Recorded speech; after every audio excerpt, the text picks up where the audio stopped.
রাশেদ আর সালমান এক সন্ধ্যায় মসজিদের উঠোনে বসেছিল। আকাশে তখন নরম আলো, আজানের আগ মুহূর্ত।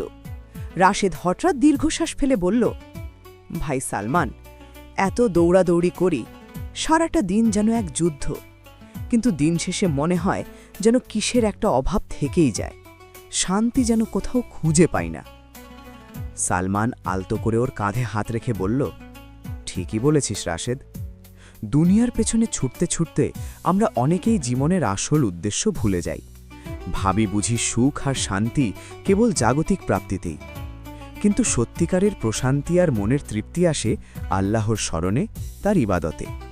আজানের ধ্বনি যেন স্বয়ং আল্লাহরই ডাক, এসো আমার কাছে, আমার ঘরে, এখানেই তো সকল অস্থিরতার শেষ, সকল শূন্যতার পূরণ। এই ডাকে সাড়া দিলেই দেখবি তোর মন শান্তিতে ভরে উঠবে।